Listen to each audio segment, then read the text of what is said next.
So, hello everyone, hello mga ka-jungle. Plant with me episode tayo. So, magtatanim tayo ng mga plants dahil New Year, new planting. Itatanim natin itong plants na maliliit. So, this is Alocasia negra. Meron din po ako ditong Alocasia turtle. Yes. Meron din po akong Syngonium white butterfly or Syngonium variegated. Nag-ready na ako ng soil mix. Actually, ito na po yung soil mix natin. So, this is rice hull and a garden soil from my garden, of course. Tapos, meron din po tayong mga pots. So, ang uunahin natin, itanim itong ating napaka-cute na Syngonium. Yan. So, ito, tumubo lang ito doon sa gilid ng malapit sa balon namin. Dahil, this is our lucky plants also. So, when I was in my college time, mga ka-jungle, so, napapansin ko ditong Syngonium na ito, marami yung nagko-collect nito. Kasi, nung, di ba, bago mag-pandemic, ano pa ako, siguro second year college. Tapos, doon sa school namin, marami yung mga tumutubo sa gilid ng mga Syngonium. Kasi, ano talaga sila, native sa gilid ng mga pader. So, doon po sila tumutubo. And then, ang kinaganda dito sa ating mga Syngonium is mabilis lang siya alagaan. Yan. So, simple lang ang pagtatanim dito.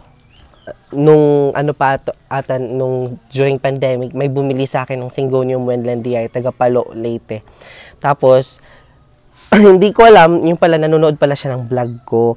Tapos, nag-ask siya kung paano daw alagaan ang mga Wendlandiae ng mga Syngonium. Sinabi ko sa kanya, simple lang, kasi ngayong Syngonium na Wendlandiae na nabili niya sa akin is nagkameron ng mga butlig-butlig. Tapos, mga, ang tawag nito, mga white mealybugs, something like that. And then, after nun, sinabi ko sa kanya, lagyan nyo lang ng neem oil or something na insecticide para mawala yung mga insect. So, shinare ko sa kanya. Babae yun kasi nagbumili ng mga Syngonium sa akin. At nabili niya sa akin is 50 pesos lang kasi mura lang talaga yung mga Syngonium Wendlandiae. Pero ngayon wala na ako talagang collection na gano'n. So, yan.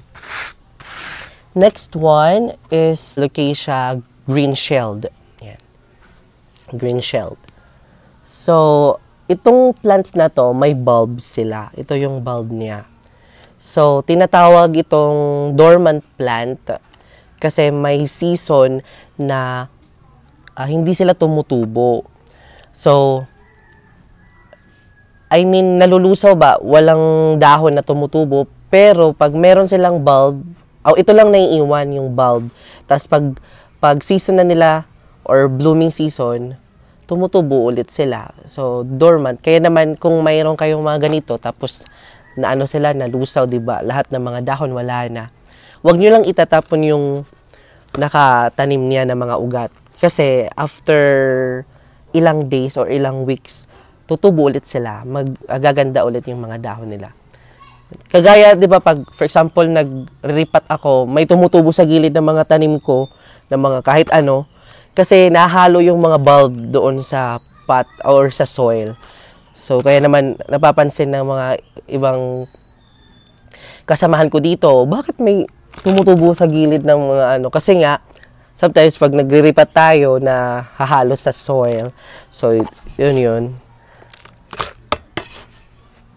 Actually, mas malaki nga itong pot. So, itong pot na to, nakakainis kasi nga, ano siya, tawag ito, kipi. Ano may kipi? Kifi? Oh my God, kifi ba yan? Oh my God, kifi tuloy. Yan. Nakakainis talagang mga ganitong pot na kipi. Oh my God. Ay, yipi pala sa Tagalog. Yipi. Minsan kasi ako kasi pure waray talaga ako, guys. At sa mga nakasubaybay dyan dati, alam nila yan na pure waray ako. Minsan talaga, di ako makapagsalita ng straight to Tagalog. Diba? Kasi nga, kung magwaray ako, hindi nyo naman maiintindihan. So, kapag may pat kayo ng ganito, sabi daw nila, i-ano daw ninyo, i-press daw sa gilid para hindi ma-kifi. Kifi talaga. So, that's it. I-press nyo lang yan. Oh, diba? Hindi na kifi. Oh. Diba? So, tatanim lang natin yan. So, kamusta pala ang New Year nyo? Kasi ako, grabe guys, nagkasakit kami lahat. Mama, ako, pamangkin ko, lahat kami nagkasakit. Tapos, nagkasakit kami nung New Year. Tapos, nag-burn out pa nung alas 10. So, hinintay namin. Akala namin magla-light. Ayun, nag-burn out. So, hindi namin alam kung ito ba ipadasal o New Year talaga. Kasi nga, burn out nung New Year dito sa Leyte. Diyos ko, puro. Kaya naman, kadimalasan ang nangyari. Pero, patuloy pa din ang New Year. So, itatanim natin itong napaka-liit na ano. Dati, yung New Year, masaya ako. Tapos, nung dati, ang tawag nun, masaya talaga lang yung New Year, diba? Ngayon na, wala na, parang boring na. Paglabas mo. Tapos, Year of the Snake kasi ngayon, wood snake, right? Diba? Yeah, wood snake. Pero sabi nila, yung mga Capricorn daw ay swerte ngayon. Yung Year of the Dragon, swerte daw. Year of the Horse, Year of the Ox, swerte. Kasi nga, magkaibigan sila ng snake. Tapos, ano pa ba? Kung Year of ano ka, Year of the Jungle. Basta. Pero, depende naman sa inyo kasi kung maniniwala kayo sa mga ganyan, nasa inyo pa din yung nasa inyo pa din yung takbo ng buhay. Kung magiging maswerte kayo, maging malas. Okay, yan, natanim na natin yung ating, ang ganda. Di ba? Ang ganda niya. Oh my God, this is so beautiful. Actually guys, meron mga iba-ibang kulay na mga ganito. May pink, may white. Yan, parang tatlo adang varieties ng mga Alocasia nigra. So, minsan talaga sa buhay, may times na tayo ay nalulugmok. Diba? Parang hindi tayo, ang hirap makabangon kahit gusto mong bumangon sa, sa sitwasyon na yan. Pero ang hirap-hirap kasi nga, lalo na kung may sakit ka, basta, wala ka pang pera, mahirap talaga.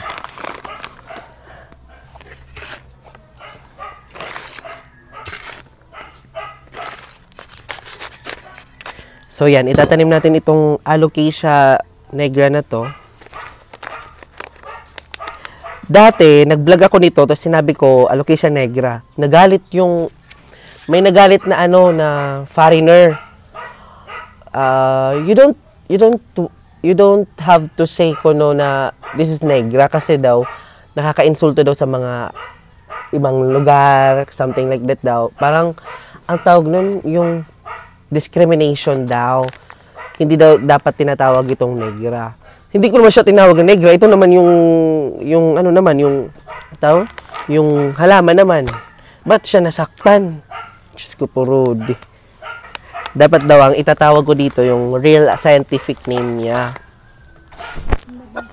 Ang hirap naman magkwento, no? Nung kapag may sipon ka, may ubo ka, ang hirap magkwento. Tapos hindi ko pa alam kung tama ba ang kinikwento ko, kung lumilihis ba ako sa aking mga kinikwento. Lumilihis, oh my God. Anyways, ayan, natanim ko na siya. Basta talaga, ang daming malas ngayong pagpasok ng taon. Pero sabi nila, kapag malas daw ang pasok ng taon, swerte na ang susunod. But anyways, So, tatlo na ating nalipat. Mga maliliit lang ng mga tanim, ano. Kasi may nabili ako din nung na-share ko sa inyo. Nakakainis din. Kasi nung 31, guys, may dumating na hinihintay namin yung parcel. Dito yung videographer ko, naghintay kami. Hasta, dilim na, wala pa din yung parcel. Pag alis ng videographer ko, dumating yung parcel. Paano yung mabibidyo? So, yun. Na lang ako, nilagay ko na lang yung cellphone ko. So, as in talaga, kapag may parcel kayo, i-text nyo na lang yung, rider nyo. Nasa punto na tayo ng buhay na kilala na tayo ng mga rider, diba? Tingnan natin yung may bulb. Guys, wala siyang bulb, no? Ito, maliit lang. Actually, yung iba, binababad siya sa tubig bago itanim. Tapos may baking soda para mawala ba yung insekto. Pero napansin ko naman na healthy yung yung plants. Ayan. So guys, ito, ipapalabas ko ito, yung video na ito sa sa subscription ko sa Facebook. Kasi may subscription din ako sa Facebook. Sayang naman yung nagsusubscribe may nagbabayad kasi ng mga tag 50 pesos ata. Mga 3 ata na mga subscription. Doon sila nagbabayad sa Facebook. Sinasabi ko sa inyo, huwag kayong mag-subscribe sa Facebook. Kasi pwede kayong manood ng mga video ko. Pero, since nag-subscribe kayo, sige. Meron kasing, doon, settings na para sa mga subscribers lang. Hindi makakawatch yung iba. Ito, sige. Iibahin natin ito. Ipopost ko sa YouTube at ipopost ko sa subscription sa Facebook. Para at least, makita din yung iba nang nag-subscribe. So yun, nandito yung pusa ko. Ito si Jaja. Parang nag-diet siya ng buong taon. Nag-diet siya ng buong taon kasi meron siyang fun walk.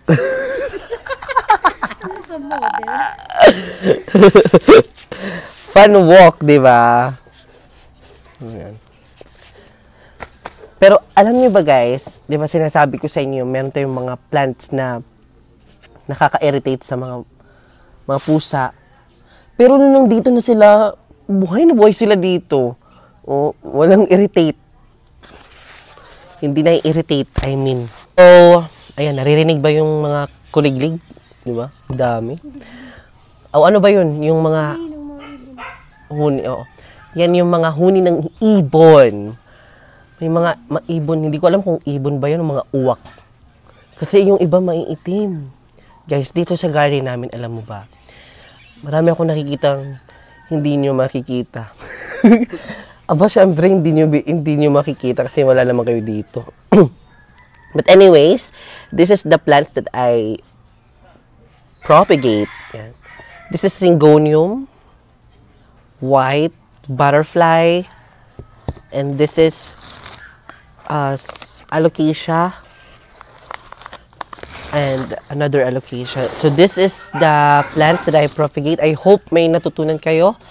I mean, nag-enjoy kayo sa ating chit-chat while planting. And this is me, Mark of the Jungle Plant. Thank you for being with me in my Plant With Me episode. And I will see you next episode, mga ka-jungle, kasi maingay na yung aso.